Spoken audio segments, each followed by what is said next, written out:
नमस्कार, आप देख रहे हैं पल पल न्यूज लाइव.in। सच दिखाते हैं हम। कबीर वाणी।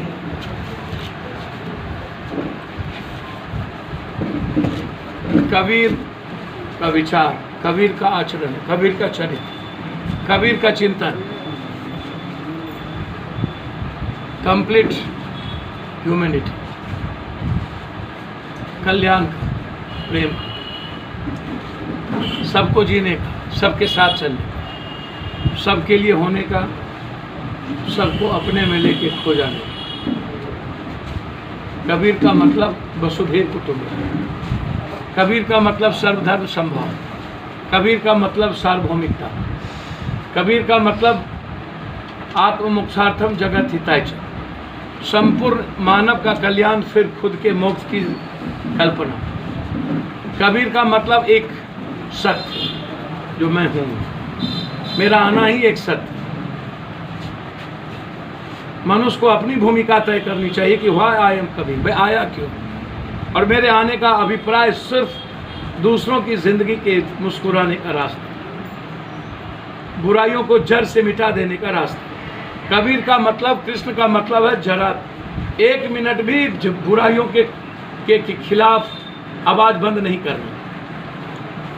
दुनिया के जितने संत और इतिहास पुरुष, नागा अर्जुन से लेकर के साहित्यिक पुरुष रहे हैं, उन्होंने साफ कहा है, यदि इस समाज और इंसान विरोधी लोगों को डर में रखना चाहते हो तो तुम्हें आवाज देते रहनी पड़ेगी, तुम्हें लाठी गोली खाते रहने पड़ेगी। सड़कें सूनी हो जाएगी तो समझना देश कंगाल पर। सड़कें कभी भी सूनी नहीं रहनी चाहिए। सड़कें क्रांति वीरों से पटी रहनी चाहिए। सड़कें पर तुम्हारे भीतर यदि मरने जीने की ताकत हो तो फिर ये मुर्दा बन जाए। इसलिए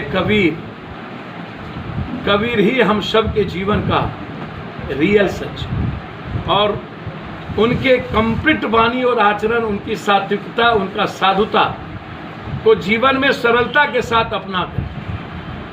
कबीर और आम आदमी के जीवन के बीच का रास्ता जिस बड़े विराट संत के रूप में इन्होंने किया, सदगुरु धर्म स्वरूप जी, और जिस प्रेम की वाणी से, जिस मिठास के साथ आम जीवन को अपने से जोड़ा, और कबीर के हर अंधविश्वास, आडंबर, कर्मकांड जैसी चीजों को, जाति धर्म मजहब जैसी चीजों को खत्म कर एक बेहतर इंसान बनाने की भूमिका जो उन्होंने दिखाई, आज एक युग का अंत, एक ऐसा व्यक्तित्व, एक ऐसा युग पुरुष, एक ऐसा संत, एक ऐसा साधक जो विरले ही इस काल में मिलते हैं। इस काल में कोई भगवानों आता तो अभी ये लोग मार पीट के भगा दिया होता। तो हम जिंदा कैसे हैं? 57 साल मेरी उम्र हो गई। वो भगवान कौन है? भगवान हमको नहीं पता, अभी तक हमको मारा नहीं है, यही बहुत समझिए। यदि हमारे जगह कोई और होता तो उसको मुड़ी तोड़ी मोचार के भेज दे। ऐसे ही संत धर्म स्वरूप जी हुए कि जिन्होंने इस दुनियावी, इस अर्थ युग में भी, इस भागवादी भगवानवादी युग में भी ऐसे संत अपने को स्थापित कर लिए।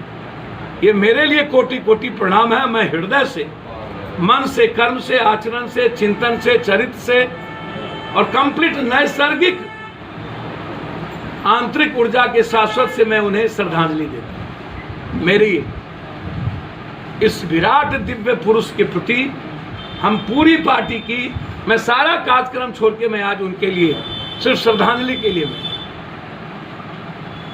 और मुझे लगता है कि हमें कबीर के कर्मयोग पर, और संत ने जो हमें बताया, भाग और भगवान, किस्मत से नहीं जीना चाहिए।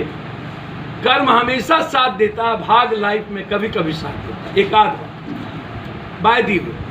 हम कोई सत्कर्म अगले जन्म में किए होंगे तो भाग इस बार हो सकता है कि खरे मैदान में क्रिकेट का गेंद मेरे पास आएगा और मैं कैच कर लूंगा और मेरे नाम से कैच हो जाएगा, अन्यथा हमको दौड़ के ही कैच लेना पड़ेगा।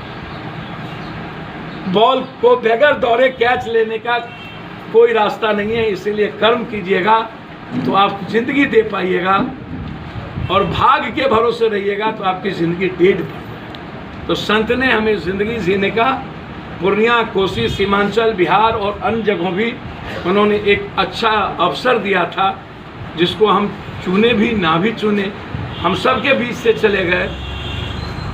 ये अपूर्णीय क्षति है।